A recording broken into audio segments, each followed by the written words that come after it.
हितोपदेश के मित्र लाभ का कथामुख हमने पढ़ लिया है और उसमें ये भूमिका थी कि राजा सुदर्शन अपने पुत्रों के लिए बहुत चिंतित था कि वो अज्ञानी हैं, आलसी हैं। तब उसने अपने विद्वानों की एक सभा बुलाई और उसमें ये कहा कि कोई मेरे पुत्रों को नीति शास्त्र का ज्ञान दे दे। तब उन पंडितों में एक महापंडित विद्वान विष्णु शर्मा ने कहा कि मैं आपके पुत्रों को शिक्षित करूंगा, क्योंकि आप स्वयं सर्वगुण संपन्न है, तो आपकी संतान निर्गुण नहीं हो सकती है, इसलिए मैं उन्हें और अधिक गुणी बनाऊंगा। और उस बीच में हमने जो श्लोक पढ़े थे उनमें विद्या की महत्ता, सत्संगति का महत्व और अच्छे पुत्र का क्या लक्षण होता है, ये सब हमने कुछ श्लोकों के माध्यम से पढ़ा था। अब आज हम पढ़ रहे हैं मित्र लाभ, जिसमें कहानियां हैं और कहानियों के माध्यम से बहुत सी बातें जो नीति की होती हैं उनका ज्ञान दिया गया है। लोक व्यवहार में किन किन बातों का ध्यान रखना आवश्यक है, विष्णु शर्मा ने वही शिक्षा राजकुमारों को दी है और इनको पढ़कर हम भी वही शिक्षा ग्रहण करें, ऐसा मैं चाहती हूँ। हम सब चाहते हैं अच्छा आचरण करना, कैसा व्यवहार करना, परोपकार करना, मित्रता कैसे निभानी, ये सारी बातें और इससे भी बहुत अधिक और भी बहुत सी अच्छी बातें इन कथा साहित्य को पढ़ने से हमें प्राप्त होती है। तो यहाँ चूंकि हम कथा साहित्य पढ़ रहे हैं, इसमें गद्य भी है और पद्य भी है। तो गद्य का मैं वाचन करूंगी और उसे समझाऊंगी, और जो पद्य अर्थात श्लोक है वो मैं यहाँ पर लिखूंगी और इनको भी समझाऊंगी। तो यहाँ मित्र लाभ प्रारंभ होता है और प्रारंभ में गद्य की पंक्ति है, अद्य प्रासाद पृष्ठे सुखोपविष्टानां राजपुत्राणां पुरस्तात् प्रस्ताव क्रमेण स पंडितो अब्रवीत।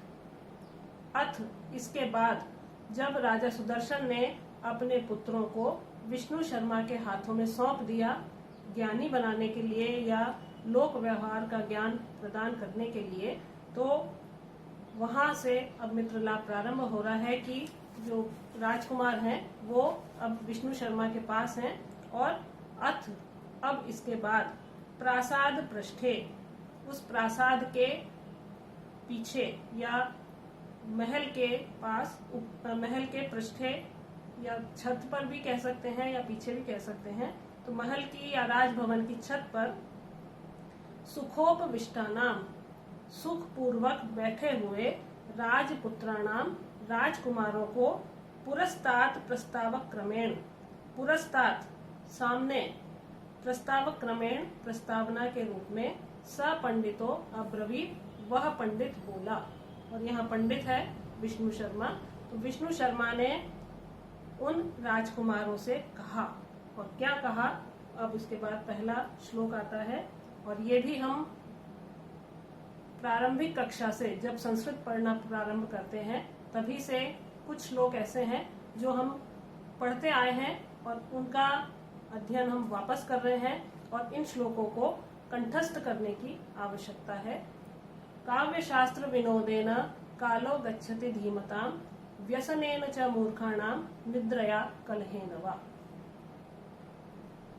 इसका अन्वय है धीमतां कालः, धी बुद्धि को कहा जाता है, धीमतां जो बुद्धि से युक्त है या जो बुद्धिमान है, उनका कालः उनका समय, काव्य शास्त्र विनोदेना काव्य शास्त्र के अध्ययन के विनोद से गच्छति व्यतीत होता है।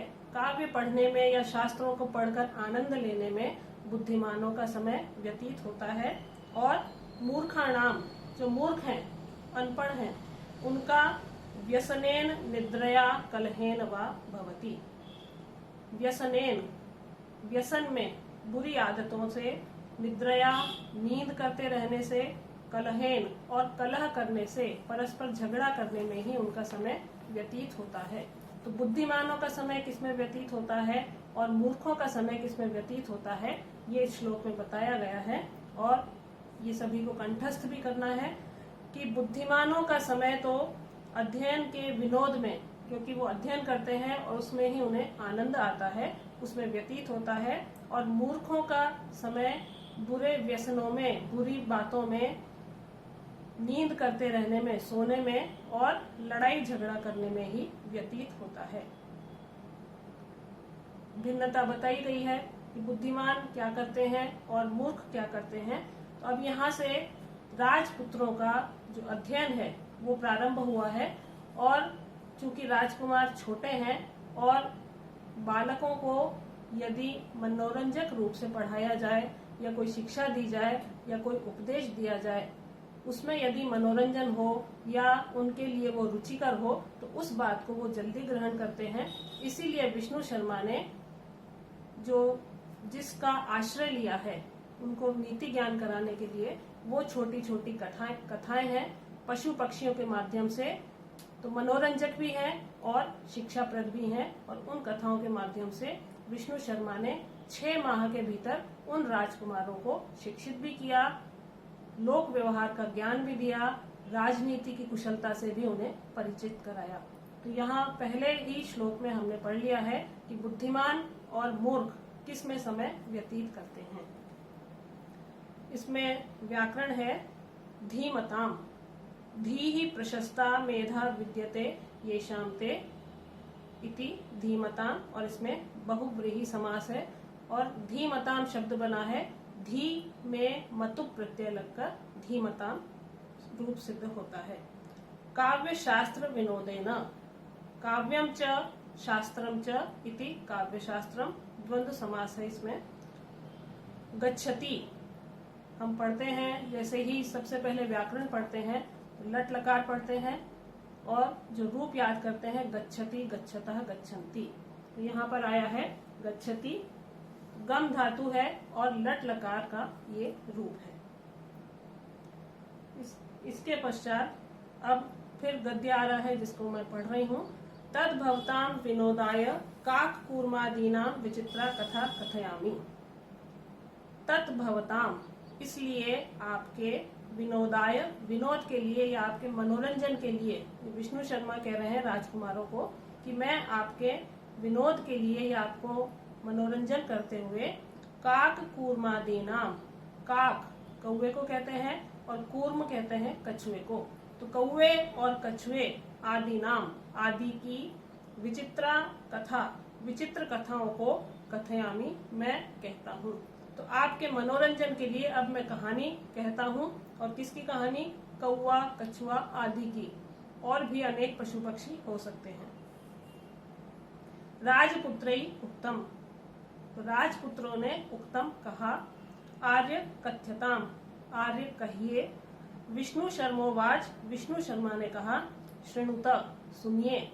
संप्रति मित्र लाभ प्रस्तूयते, संप्रति अब मैं आपको मित्र लाभ जो है, जो इसका शीर्षक है, उसको कहता हूँ। यस्य अयम अद्य श्लोकः, जिसका यह पहला श्लोक है। तो विष्णु शर्मा ने कहा कि मैं अब आपको मित्र लाभ की कहानी सुनाता हूँ कि मित्र होने से क्या लाभ है, और उसका पहला श्लोक है। असाधनाः वित्तहीनाः बुद्धिमन्तः सुहृत्तमाः साधयन्त्याशु कार्याणि काककूर्म मृगाखुवत्। असाधनाः, साधनों से रहित, वित्तहीनाः, वित्त से रहित, बुद्धिमन्तः, बुद्धि वाले, यहाँ बुद्धि से रहित नहीं कहना है, साधनों से रहित, धन से रहित, लेकिन बुद्धिमान, सुहृत्तमाः, अच्छे हृदय वाले, उत्तम हृदय वाले, काक कूर्म मृगाखुवत्, कौवा, कछुआ, मृग अर्थात हिरण, और आखू का अर्थ है चूहा। तो कौवा, कछुआ, हिरण और चूहे के समान कार्याणी, जो कार्य हैं, करने योग्य कार्य हैं, उन्हें आशु साधयंती, शीघ्रता से संपन्न कर लेते हैं। तो साधनों से रहित यदि है कोई, और धन से भी रहित है, लेकिन बुद्धिमान अगर है और अच्छे मित्र उसके पास हैं, तो वो अपने कार्य शीघ्र ही पूरे कर लेते हैं और उसमें सफलता प्राप्त करते हैं। और किसका यहाँ पर उदाहरण दिया है? काक, कूर्म, मृग और आखू, इनके यहाँ पर उदाहरण दिया गया है कि उनके समान जो असाधना, साधनहीन है, सारे साधन नहीं है, जिसके पास धन भी नहीं है, लेकिन यदि बुद्धि है तो बुद्धि के प्रयोग से और मित्रता के साथ में वो अपने कार्यों को पूरा कर लेते हैं। असाधना व्याकरण है यहाँ पर, न विद्यते साधनम येषां ते इति असाधना बहुव्रीहि समास है। वित्तहीना वित्तेन हीना इति वित्तहीना, यहाँ पर तृतीया तत्पुरुष समास है। बुद्धिमन्तः बुद्धि विद्यते येषां ते इति बुद्धिमन्तः, यहाँ पर भी बहुव्रीहि समास है। सुरित्तमा सुष्ठु हृदयम यस्य सः इति सुरित्तमः सुरित्तमाः, यहाँ पर भी बहुव्रीहि समास है। साधयन्ति, इसमें सिद्ध से निज प्रत्यय लगाकर लट लकार में इसका प्रयोग किया गया है। तो बुद्धिमान उत्तम मित्र साधनहीन होने पर भी अपना अपना काम साध लेते हैं, इसलिए बुद्धि का प्रयोग करना अत्यंत आवश्यक है। बुद्धिमान हो और मित्रता, इन दोनों का जो संयोग होता है उससे सभी काम सिद्ध हो जाते हैं। अब ये सुनने के बाद में राजपुत्राः ऊचु, राजपुत्रों ने कहा, कथम एतत्, यह कैसे? विष्णु शर्मा कथयति, तब विष्णु शर्मा कहते हैं। इसके बाद में यहाँ पर कथा, जो इसमें कथाएं हैं, जैसा पहले बताया था आपको कि इसमें जो पहली कथा है वो प्रारंभ से लेके अंत तक चलती है, उसके बीच में एक के बाद एक कथा जुड़ती जाती है, वो समाप्त होती है, एक के भीतर एक अंतर्निहित कथाएं हैं इसमें। तो सबसे पहली जो कथा है ये प्रारंभ होती है, लेकिन ये अंत तक चलती है और इसके बीच में दूसरी कथाएं आती जाती हैं। तो पहली कथा है चित्रग्रीव हिरण्यक कथा। चित्रग्रीव नाम है कबूतर का और हिरण्यक नाम है चूहे का। तो कबूतर की और चूहे की कथा है। कबूतर को संस्कृत में कहते हैं कपोत और चूहे को आखू भी कहते हैं और मूषक भी उसे कहा जाता है। अब कथा जहाँ से प्रारंभ होती है तो सबसे पहले गद्यांश आता है, जिसको मैं पढ़ रही हूँ। अस्ति गोदावरी तीरे विशाल शालमली तरुः। अब इसमें छोटे छोटे जो शब्द आ रहे हैं या जो नाम आ रहे हैं उन्हें याद रखने की आवश्यकता है, क्योंकि परीक्षा में पूछे जाते हैं। लघु उत्तरात्मक जो प्रश्न होते हैं उसमें पूछे जाते हैं, इसलिए ध्यान से सुनने की आवश्यकता है कि गोदावरी तीरे, गोदावरी नदी के तट पर विशाल शालमली तरुः, विशाल शालमली का एक वृक्ष था या वृक्ष है, अस्ति आया है इसलिए है। तो गोदावरी नदी के तट पर एक विशाल सेमल का वृक्ष है या शालमली का वृक्ष है। तत्र नाना दिग देशात आगत्य रात्रौ पक्षिणो निवसन्ति। तत्र, वहां पर, उस वृक्ष पर, जो गोदावरी नदी के तट पर है, उस वृक्ष पर नाना दिग देशात, अनेक दिशाओं से, आगत्य आकर, रात्रौ रात्रि में, पक्षिणो निवसन्ति, पक्षी निवास करते हैं। अथ कदाचित अवसन्नायाम, अथ तब या इसके बाद, कदाचित अवसन्नायाम रात्रावस्था चल चूड़ावलंबिनी भगवती कुमुदनी नायके चंद्रमसी लघुपतनक नामा वायसः प्रबुद्ध कृतांतमेव द्वितीयमायांतम व्याधम अपश्यत। तब कदाचित किसी दिन, अवसन्नायाम रात्रि, रात्रि की समाप्ति पर,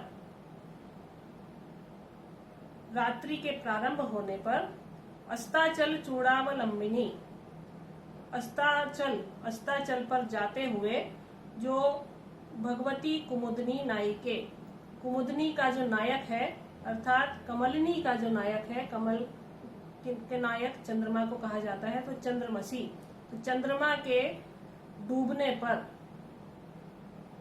लघुपतनक नामा, लघुपतनक नाम का वायसः, वायस कहते हैं कौवे को, काकह भी कौवा होता है और वायस भी कौवा होता है। तो लघुपतनक नाम का एक कौवा था, उसने प्रबुद्ध, जब वो जागा तब उसने कृतांतमेव, कृतांत कहते हैं यमराज को, जो अंत करने वाला होता है, तो कृतांत शब्द है।